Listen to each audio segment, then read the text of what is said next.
Tonight, new questions over those ICE agents set to deploy to airports tomorrow to try and help alleviate the long lines from TSA staffing shortages. Lines like this one in Louisiana stretching out of the terminal altogether. Look, all the way outside. So how can ICE help, and where will they be? I'm currently working on the plan now. The fight here in Washington over ending that Homeland Security shutdown. So how long will this last? Major escalations in the Middle East. President Trump threatening to obliterate Iran's energy sites if it doesn't reopen a key waterway. We're live in the region. The world watching surging oil prices with the new numbers just in, the threat to the global economy, and what it could mean when the markets open tomorrow. The historic flooding emergency in Hawaii, our team on the ground. Hundreds of rescues and thousands of evacuations. Plus, the reaction from superstar Jason Momoa, forced from his home. Just in tonight, devastation in Minnesota, a horrifying house fire, killing 4 people, an NHL reporter and her 3 young kids. How she's being remembered tonight. Police questioning a person of interest after a Chicago college student was shot and killed, seemingly randomly. The Guthrie family's emotional new message, asking the Tucson community not to forget their mom, Nancy. The meteor that rattled Houston. Whoa! Did y'all see that? And crashed into this woman's home. And there's good news tonight about the coach who couldn't be kept off the court. This is NBC Nightly News with Hallie Jackson. Good evening. We begin tonight with the new plan from the Trump administration to try and alleviate the chaos at airports across the country, deploying ICE to help out the TSA. Starting just hours from now, those agents are set to post up at major airports. We don't know which ones yet, but it comes after weeks of TSA staffing shortages, leading to long lines like this one in New Orleans. Look at that. It's stretching all the way back to the parking garage. That Homeland Security shutdown, leading some TSA workers to walk off the job, with some donations now being accepted to help them out since they missed their last check, all setting the scene for that ICE deployment in the thick of spring break travel season. Our Julie Sirkin has more on the questions and the timeline. Hours-long wait times at airports across the country tonight. It was 4 hours to get to the plane. You cannot be serious right now. Lines stretching all the way to the parking garage in New Orleans. A similar scene in New York City and Philadelphia. It's why President Trump says that on Monday, ICE agents will be going to airports to help TSA workers who've gone without full paychecks since February. White House Border Czar Tom Homan today admitting they don't have a plan yet. I'm currently working on the plan now. Execution. We'll execute tomorrow. NBC News has learned more than 400 TSA officers have quit since the shutdown began. Thousands more are calling out, many falling behind on their bills. For 37 days, Democrats have blocked funding to the Department of Homeland Security because of the administration's immigration crackdown. It isn't yet clear what travelers will see tomorrow. According to Homan, who is deploying ICE to the busiest airports, agents would take on TSA responsibilities that don't require specialized training. So you may not see them in the screening lines. I think it's going to make it even more nerve-wracking for people. You think they'll be afraid to fly? I will be. And as Democrats push Homan for changes to ICE operations in exchange for reopening DHS, there is growing concern from both parties that Trump's new idea will do more harm than good. It's not a fix that is going to encourage us here to resolve this. It's unfortunate that Republicans have decided that they would rather force TSA agents to work without pay and create chaos at airports throughout the land rather than get ICE agents under control. Our basic premise. Julie is joining us now from Fort Lauderdale Airport, where we see some of the lines behind you, Julie. And people may be wondering why Congress doesn't seem to have a lot of urgency around trying to end this Homeland Security shutdown. Yeah, absolutely, Hallie. Look, I fly into this airport often to visit family. I don't remember seeing it like this. Now, I'm told Democrats in the White House are moving in the right direction in terms of negotiations. But one senator telling me, Hallie, why should they get to fly home when Americans are dealing with lines like these? Hallie? Right in the middle of spring break travel season. Julie Sirkin, thank you. To the Middle East now, and President Trump's deadline approaching after his new threat to Iran, saying the U.S. will obliterate key energy sites if the Strait of Hormuz is not reopened. Matt Bradley reports from Tel Aviv. This was a direct hit. not far from Israel's main nuclear reactor, showing Iran can keep raining missiles across Israel and the Middle East, all while maintaining their almost total blockade on the Strait of Hormuz. President Trump told the Iranians last night they have 48 hours to unblock the strait or he would obliterate their power plants. Iran replied that all energy facilities belonging to the United States will be targeted in response. Only a day earlier, Trump said he was considering winding down his war against Iran. Trump's Treasury Secretary Scott Bessent spoke to NBC News' Kristen Welker. Just to put a fine point on this, though, is the president in the process of winding down this war or escalating the conflict? Again, they're not mutually exclusive. Sometimes you have to escalate to de-escalate, Chris. There were no reported deaths from Iranian missiles in southern Israel, but Israeli health officials said at least 180 people were injured, like in this apartment complex in Arad. All of this damage was caused by just one Iranian ballistic missile that managed to evade Israel's formidable air defenses. It was just one impact in a weekend that was uniquely violent for Israelis. It was a very shocking boom. Israeli opposition leader Yair Lapid said the attacks are proof Iran deliberately targets civilians. Do you see any military sites or facilities around you? What they're doing is trying to kill as many civilians as possible. Iranian state TV said the military intended the attacks on southern Israel to hit Israel's nearby nuclear research facility and reactor. Retaliation, it said, for Israeli strikes on its Natanz nuclear facility on Saturday. At least 15 people were also injured in Tel Aviv by debris falling from intercepted missiles. And in southern Lebanon, Israel is blowing up this bridge. It's said to keep Hezbollah operatives from moving south. Can Israelis still have faith in the anti-air defense that Israel is putting up here? Well, we've had great success so far. Over 90%, 92% interception rate. But even the best defense in the world is not perfect. But the best defense is making sure they can't fire these missiles anymore. Matt is joining us now from Tel Aviv. And Matt, the Iranian military says it is ready to keep the Strait of Hormuz closed for a while if it has to, right? That's right, Hallie. If President Trump follows through on his threat to attack those Iranian power stations, the Iranians say they'll keep the Strait of Hormuz shut until those power stations are rebuilt. Hallie? Matt Bradley, thank you. And tonight, new numbers are coming in right now in a snapshot of the oil markets with concerns about gas prices spiking. Brian Chung is monitoring all of it for us tonight. So, Brian, what are we seeing? Hallie, things have been moving in just the last few minutes. Pre-market trading saw oil prices rise, then drop, suggesting another day of rocky action tomorrow. Now, this comes after we already headed into the weekend on a fourth straight week of losses on the stock market. After hitting all-time highs in January, the war now has the S&P 500 down 5% since New Year's. This as prices at the pump continue to creep towards a national average of $4 a gallon. Higher prices are also hitting air travel, with United CEO warning it's cutting some flights to get around rising jet fuel costs. Now asked about the hit to businesses and consumers, Treasury Secretary Scott Bessent also told Kristen Welker today that higher prices should be, quote, temporary, but with the tax on key facilities in the region potentially taking years to fix, analysts are warning there could be longer-term impacts. Hallie? Much to watch, Brian Chung. Thank you. In Hawaii, historic flooding is putting thousands at risk after the most rain in nearly a generation is prompting mass rescues and evacuations, with the threat not over yet. Steve Patterson is there. Tonight, raging floodwaters sweeping over roads, swelling rivers, destroying homes. A days-long deluge drenching entire communities in Hawaii. He was beating on my window at 11. All I heard was, "Gammy, Gammy, wake up." And it scared me to death. On Oahu, North Shore resident Sherry Hodge says she woke up late Thursday night to the sound of her grandson, Raiden, frantically pounding on her door.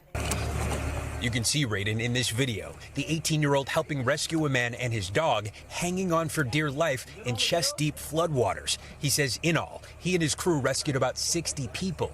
People were on their roofs yelling for help, and we came together and we loaded them in and made sure everybody was safe. It was crazy. First responders rescuing more than 200 people during the disaster. But neighbors like Sherry are angry, saying warning sirens and phone alerts came too late.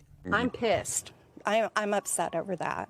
The storm causing Oahu's worst flooding in more than 20 years. Actor Jason Momoa said he had to evacuate from a family home. Hopefully everyone's safe and getting out and get together and figure out how we help everyone. And everyone is stepping up. With evacuation orders finally lifting here, locals are helping clean up. And this is what community is here in Hawaii. Dozens of members of this town coming together to clean up as much as they possibly can after this devastating flood left all this mud and debris behind. Tonight, Maui getting hit hard. Yeah. But here, the state's famed spirit of helping, known to Native Hawaiians as its kokua, remains unbroken. Steve is joining us now live from that disaster zone. And Steve, folks in that state are not out of the woods yet. Hallie, we are nowhere near out of the woods yet. Cleanup will continue like this for at least the next few days. Maui getting hit with that next batch of rain. The governor estimating at least $1 billion needed for recovery. And anytime the ground is this saturated, you are talking about the possibility of mudslides. Very dangerous here. Hallie. It's nonstop work for folks there. Steve, thanks.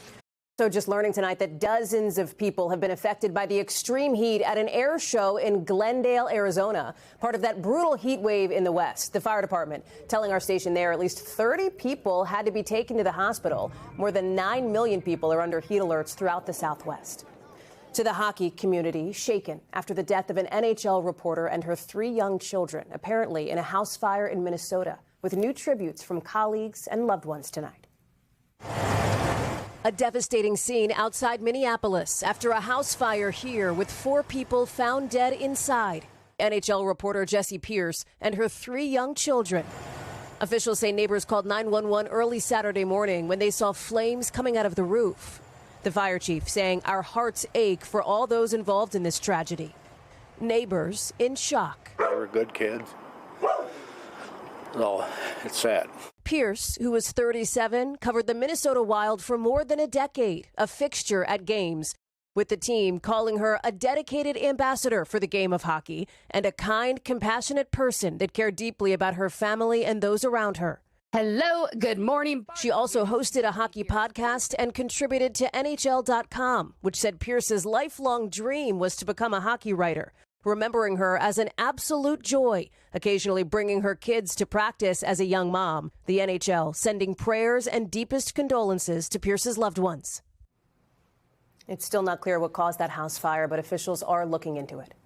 Just into us tonight, a tour bus crash in Wisconsin with more than 50 people on board. This was the scene earlier this afternoon. Early reports from emergency services suggest about 15 to 20 people were hurt, but that their injuries were not life-threatening. The cause of the crash is still under investigation.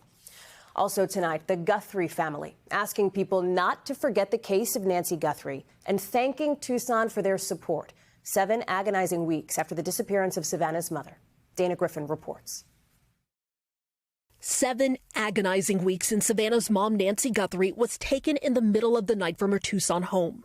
Savannah posting today, I believe, a nod to her family's call for renewed attention in the puzzling case, pleading with Nancy's Tucson neighbors to please consult camera footage, journal notes, text messages, observations, or conversations that in retrospect may hold significance. No detail is too small. The statement airing exclusively in a special report on Nancy's disappearance by our NBC affiliate KVOA News 4 Tucson. We are deeply grateful for the outpouring from neighbors, friends, and the people of Tucson. The family adding, we hope people search their memories, especially around the key timelines of January 31st and the early morning hours of February 1st, as well as the late evening of January 11th.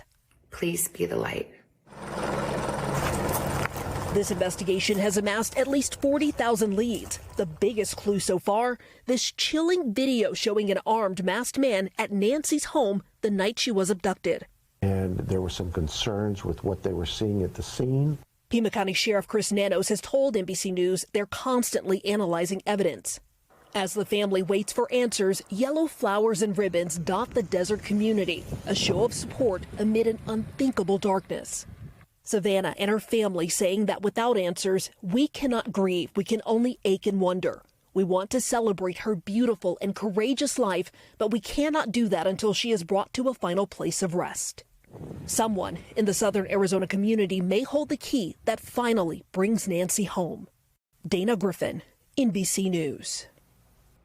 All of us thinking about Savannah and her family tonight. If you have any information, the FBI tip line number is 1-800-CALL-FBI.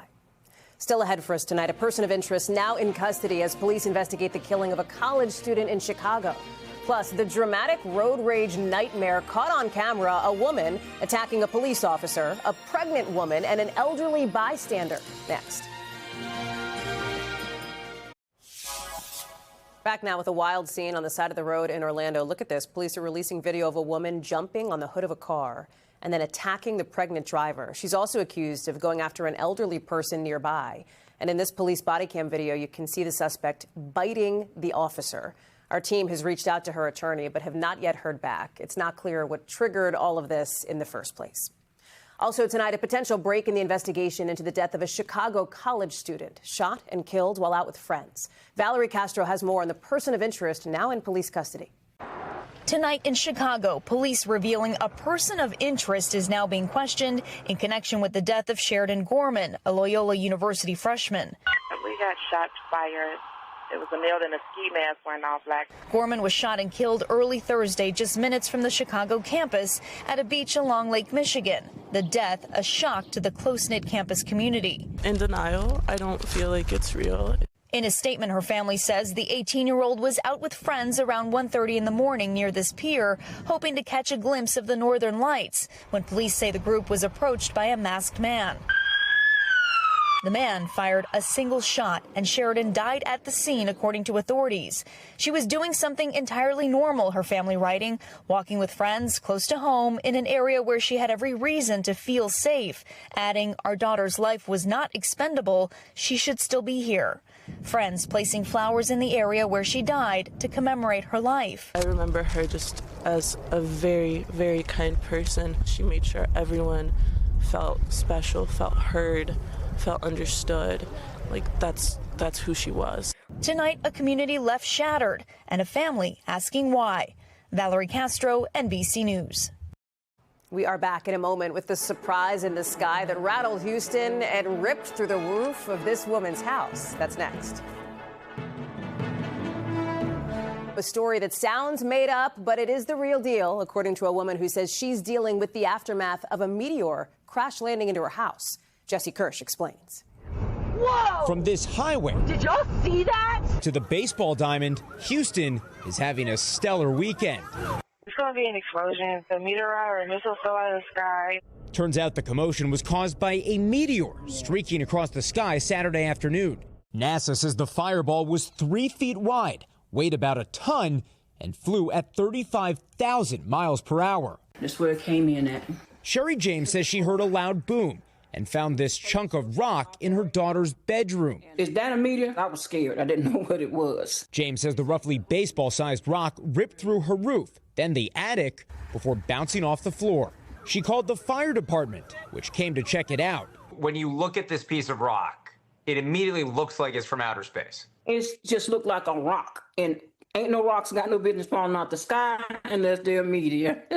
Now James will need to fix up her roof, but she says that's okay. It's just a one-in-a-lifetime kind of thing, so I figured I probably had a better chance winning the lottery than a meteorite coming through my house, but the meteor came first, so.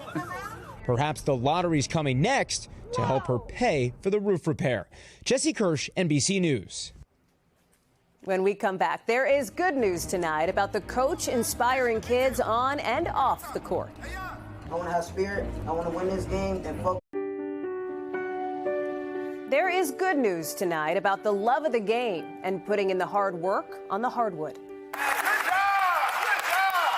Des Scruggs sets the tone for the basketball team he coaches. He motivates. Let's go! He teaches. And he inspires, doing it all without the ability to see. I got hit with so many basketballs in my face, I lost count. But I never stopped. I never stopped. When he was 14, Des was diagnosed with a rare condition that left him legally blind. I went home, put my jersey on the bed, and just cried for hours. But losing his vision couldn't keep him off the court. They told me I couldn't play. I still did it. That determination taking him from star player to star coach. Good shot. For the Pleasant Hill Middle School Panthers in Cincinnati. These are the 3 words of the day. You got to be focused, all right? Be intentional, be dedicated to what you're doing. Where he leads by example. Have fun, bro. It's just a game, all right? Don't take it too serious. He always takes faith in you, and if you're not confident in yourself, he still wants you to shoot. So I think he believes in us a lot. And now he's teaching the next generation that same determination that kept him in the game. I can make that shot, you can make that shot. If I can run this sprint, you can run that sprint. They told me to quit. They told me I couldn't. They told me I can't. I'm still here. I'm living proof. I'm living flesh. And that kind of grit, win on me, win on 3. 1, 2, 3. Win! Clear to everyone. We may have different obstacles we have to face in life. We may have different things we have to do to get over those obstacles, but we're all the same. An example for all of us. That's Nightly News for this Sunday. Stick around. Sunday night basketball is up next with the Wolves at Boston. Tom will be back tomorrow. I'm Hallie Jackson. For all of us here at NBC, thanks for watching and have a great week.